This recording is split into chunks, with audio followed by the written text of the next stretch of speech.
What's going on, guys? It's Greg here, aka NYPrepper. It is Wednesday, December 17th, 2025, and I have an emergency alert to share with you guys. Right now, it is 1400 Eastern Time here in the United States, and we have some major breaking news coming in from Venezuela. So, Trump is going to be giving an address tonight at 9 p.m. Eastern Time from the White House. He's going to address the nation. We don't know what the address is going to be about, but Tucker Carlson was on the Andrew Napolitano podcast where he said that someone in Congress told him that the address tonight is going to be an announcement from the Trump administration, from Trump himself, that we are about to go to war with Venezuela. So let me just play a clip from this podcast so you can hear what Tucker Carlson said. Is Trump going to start a war in Venezuela? I don't know. I don't know when this program airs. The one that we're on right now. This thing's maybe live. We're live now, and then Okay. it'll be posted immediately. So So now, my sense is, I don't know the answer. I've certainly been on the phone a lot about it. I have no power. I'm a podcaster, but I'm very interested. And so here's what I know so far, which is that members of Congress were briefed yesterday that a war is coming, and it'll be announced in the address to the nation tonight at 9 o'clock by the president. Who knows, by the way, if that will actually happen? I don't know. And I never want to overstate what I know, which is pretty limited in general. But a member of Congress told me that this morning. Okay, a member of Congress told him this morning that that's what the address is going to be about. Okay. So let me just play that for you one more time so you can hear this. This could be historic, and I will be covering the address live on my channel on YouTube. Okay, the address starts at 9 p.m., so I'll be live probably about 30 minutes to an hour before. Okay, so you can listen to the address live on my channel on YouTube, and then afterwards we will provide analysis and our normal coverage. Members of Congress were briefed yesterday that a war is coming, and it'll be announced in the address to the nation tonight at 9 o'clock by the president. Who knows, by the way, if that will actually happen? I don't know. And I never want to overstate what I know, which is pretty limited in general. But a member of Congress told me that this morning. Member of Congress told him that this morning. Wow. And if you missed the big news last night, Trump ordered a total naval blockade of Venezuela. I'll read to you what he posted here on Truth Social last night. Venezuela is completely surrounded by the largest armada ever assembled in the history of South America. It will only get bigger, and the shock to them will be like nothing they have ever seen before. Until such time as they return to the U.S. all of the oil, land, and other assets that they previously stole from us. The illegitimate Maduro regime is using oil from these stolen oil fields to finance themselves, drug terrorism, human trafficking, murder, and kidnapping. For the theft of our assets and many other reasons, including terrorism, drug smuggling, and human trafficking, the Venezuelan regime has been designated a foreign terrorist organization. Therefore, today I am ordering a total and complete blockade of all sanctioned oil tankers going into and out of Venezuela. Wow, so calling the Maduro regime illegitimate, designating the Maduro regime itself a foreign terrorist organization, which, by the way, once they designate anything or anyone a foreign terrorist organization, it allows them to use the U.S. military, okay?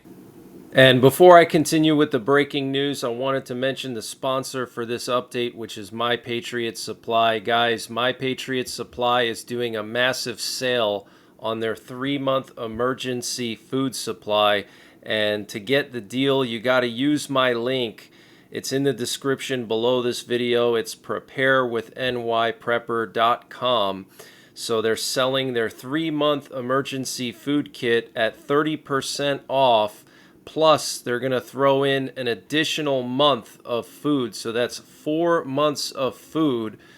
And the normal price would be $944. And they're selling it at just under $700 for 4 months of food. And this food has a 25-year shelf life. And it's all packed into rugged, watertight buckets that don't take up a lot of space in your home. And the food is obviously nutritious, which is very important for surviving any kind of SHTF situation. You can also use this food for camping and traveling. But use the link preparewithnyprepper.com to get a free month of emergency food with your 3-month emergency food kit from My Patriot Supply, all at 30% off, just $700 for 4 months of food. So use the link preparewithnyprepper.com to get the deal, and the link is in the description below this video. But interestingly also, he makes the connection that Venezuela stole U.S. oil, and the oil fields in Venezuela are actually American. So he's kind of hinting at us taking the oil from Venezuela. So this is absolutely huge. The illegal aliens and criminals that the Maduro regime has sent into the U.S. during the weak and inept Biden administration are being returned to Venezuela at a rapid pace. America will not allow criminals, terrorists, or other countries to rob, threaten, or harm our nation, and likewise will not allow a hostile regime to take our oil, land, and other assets, all of which must be returned to the U.S. immediately. Okay, so he's talking about returning Venezuelan oil to the United States. I mean, it doesn't get more clear than that. We know what's going to happen, okay? And Venezuela issued a response to Trump's threat, or his statement here, saying that this was a grotesque threat from Trump and that the Trump blockade is absolutely irrational and violates free commerce and navigability. And this afternoon we have more U.S. electronic warfare planes off the coast of Venezuela. They've been flying off the coast of Venezuela the last 3 days. Well, right now, this afternoon, we have 2 E-18 Growlers. These are electronic warfare planes that can suppress GPS, radars, radio communications, and other types of electrical or electrical signals, communications, okay? And yesterday we had as many as 5 F-18s and also 2 E-18 Growlers off of Venezuela. Okay, F-18s are U.S. fighter jets. And interestingly, this afternoon, right now, we have U.S. sub-hunters active off the U.S. East Coast. Interestingly, we have this one sub-hunter that took off from Jacksonville and flew along the entire eastern seaboard all the way up to Maine and Nova Scotia, and then turned around and came back, basically doing a massive patrol of the entire eastern seaboard. And then we also have another sub-hunter off the coast of Virginia flying really low, probably just a few thousand feet or less above the water, which is very unusual. So potentially there could be some kind of enemy submarine off the coast of the East Coast. And we're hearing that there were already 2 near collisions reported over the Caribbean between passenger jets and U.S. military aircraft involved in Venezuela operations. Radio broadcasts reviewed by CNN detail that the pilots of a private jet narrowly avoided a collision with a U.S. Air Force refueling tanker near Venezuela on Saturday, a day after a similar incident nearby. Pilots of a Falcon 900 EX business jet flying from Aruba to Miami reported the near collision to air traffic controllers in Curacao shortly after the incident Saturday afternoon. According to audio, they were really close. One of the pilots told controllers about the encounter at about 26,000 feet. We were ascending directly towards him, the unidentified pilot said. It was big, maybe a 767 or a 777. So very, very serious news. And the U.S. FAA has extended the no-fly zone over the Venezuelan Maiquetía flight information region. This covers all of Venezuela plus about 150 miles to the north of Venezuela into the Southern Caribbean. And I'll read to you what it says here. Operators are advised to exercise caution when operating in the Maiquetía flight information region at all altitudes due to the worsening security situation and heightened military activity in or around Venezuela. Threats could pose a potential risk to aircraft at all altitudes, including during overflight, the arrival and departure phases of flight, and or airports and aircraft on the ground. Okay, and this is through February 19th.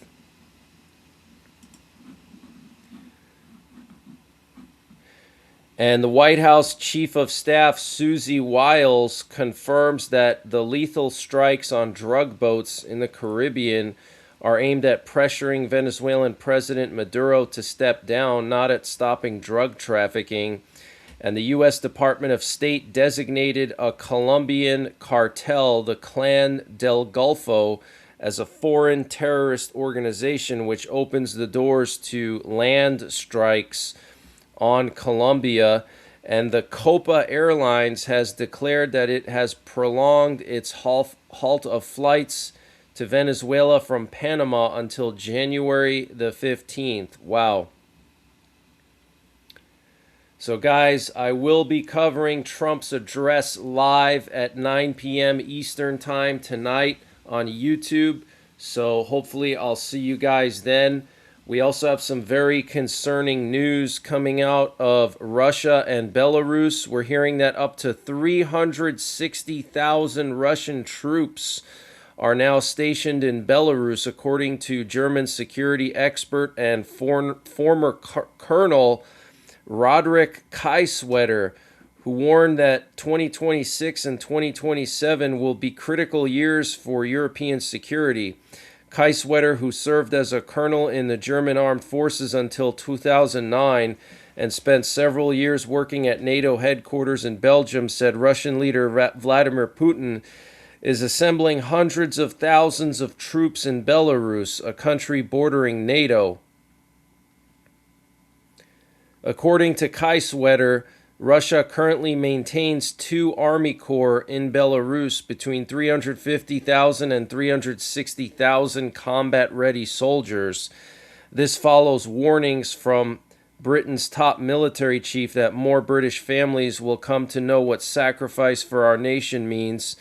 And the chief of the Defense Staff, Air Chief Marshal Sir Richard Knighton, declared that sons and daughters must be prepared to fight in defense of the UK.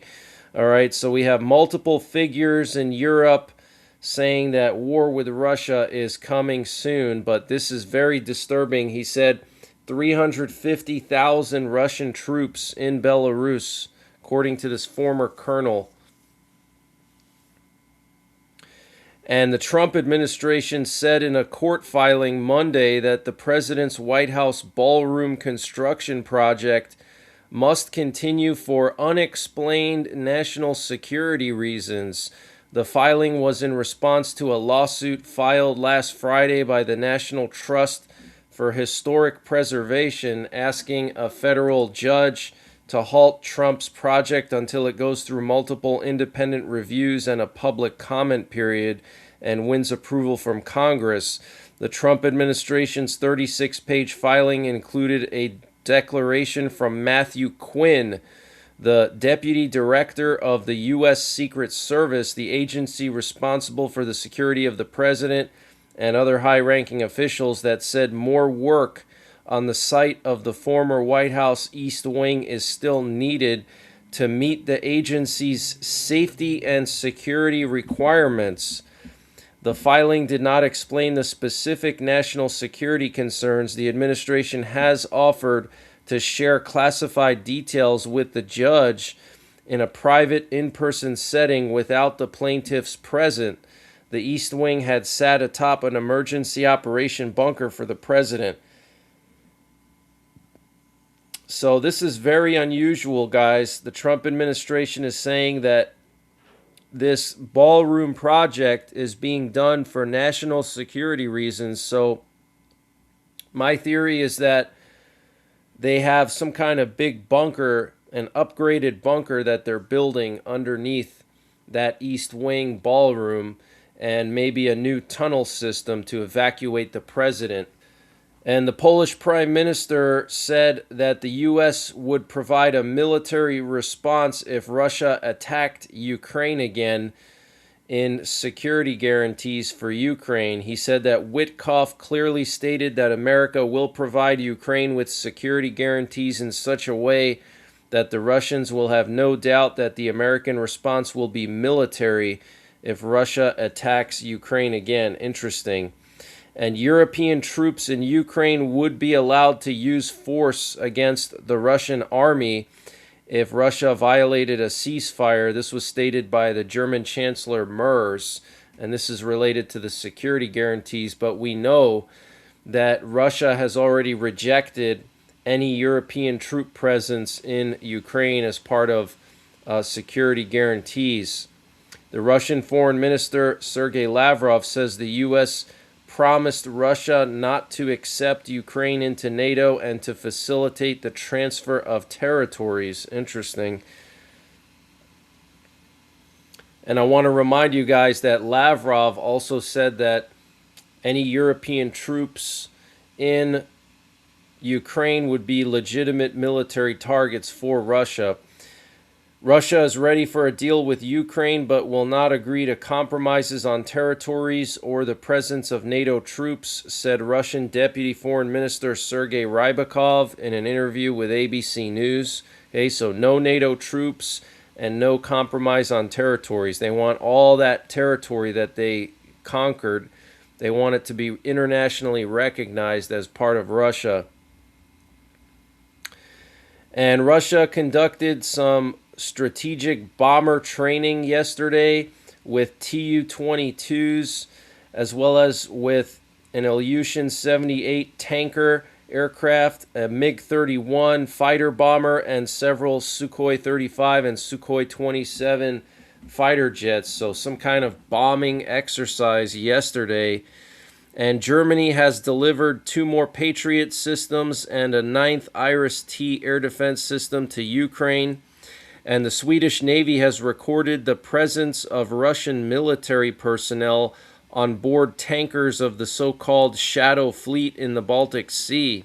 It is reported that Russia has been conducting an operation in the Baltic Sea for some time aimed at protecting sanctioned vessels. Wow.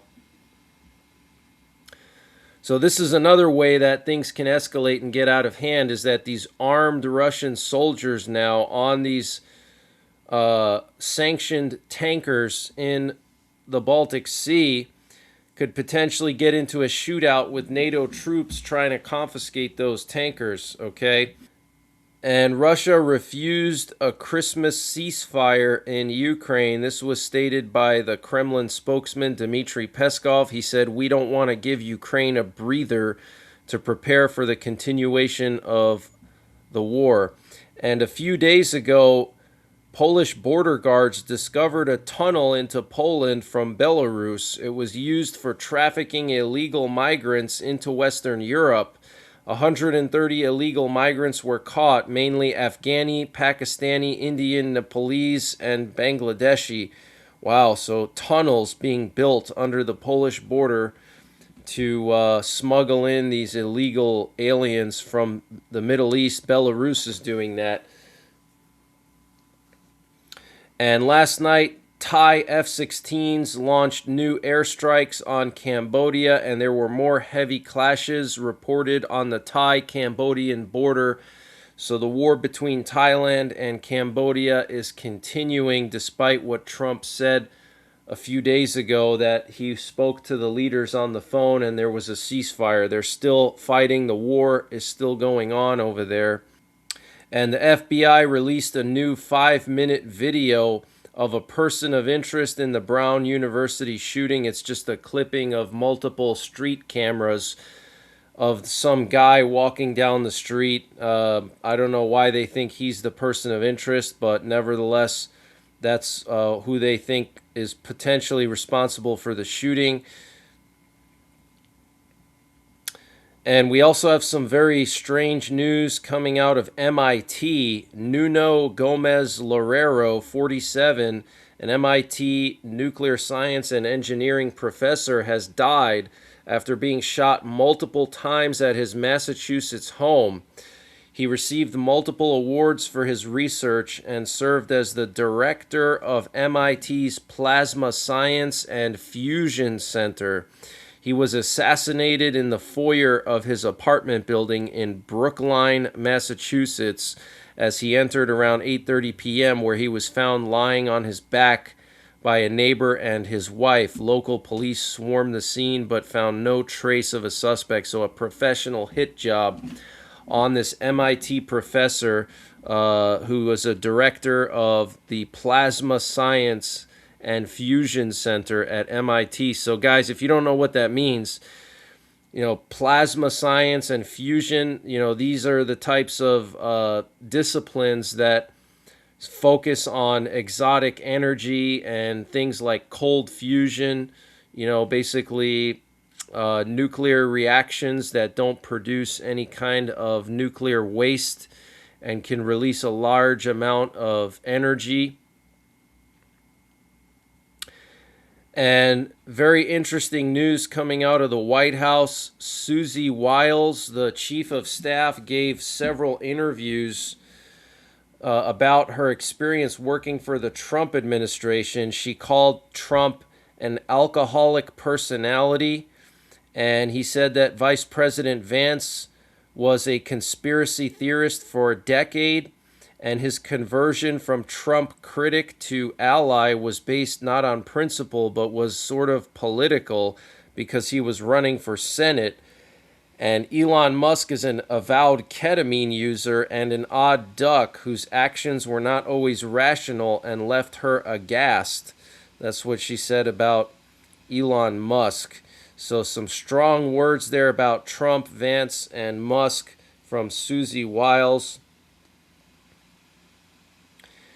And Trump is looking to sign an executive order to dramatically loosen federal restrictions on marijuana, aiming to reclassify it with oversight similar to some common prescription drugs. So that would essentially change marijuana from being an illegal controlled substance to a legal controlled substance that you would need a prescription for. And we have some crazy weather in the Pacific Northwest. Here we have the weather forecast for the Seattle region, and look at all of these warnings here. This is coming from an atmospheric river. There's a blizzard warning, a high wind warning, a storm warning, flood warning, gale warning, winter weather advisory, coastal flood advisory, high surf advisory, small craft advisory, hazardous seas warning, wind advisory, flood watch, and special weather statement. Look at this, guys. This is totally insane. Mudslides, heavy snow, 70-mile-per-hour winds. I mean, just total insanity in the Pacific Northwest. But that's the latest breaking news that I have. I will be back tonight at 9 p.m. Eastern Time to cover Trump's address to the nation live. So it's going to be interesting to see what he says, but I do believe it's related to Venezuela, and we have heard a large amount of nuclear codes this afternoon, so potentially the strikes could happen tomorrow or sometime this week. But until later on, take care, God bless, and don't forget the 3 P's: prepare, practice, and persevere. And this update was sponsored by EMP Shield. Guys, EMP Shield has created a special discount just for you, the listeners of the NYPrepper channel. If you go to empshield.com and use the promo code NYPrepper, you can get 15% off your entire order. And why do you need an EMP Shield? Well, this is a special device to protect your vehicle, your RV, your solar generators, your radios from an electromagnetic pulse, which could be caused by a solar flare or potentially a rogue country like North Korea detonating an electromagnetic pulse weapon over the United States that's mounted onto a satellite. So protect your vehicles, protect your RV, protect your radios, protect your generators with an EMP Shield. Use my promo code NYPrepper to get 15% off. Installation is super simple. This is a veteran-owned business, 100% American-made, and the EMP Shields have been tested by the military, okay? And free shipping is included to the entire continental United States. And the link and the promo code are in the description below this video.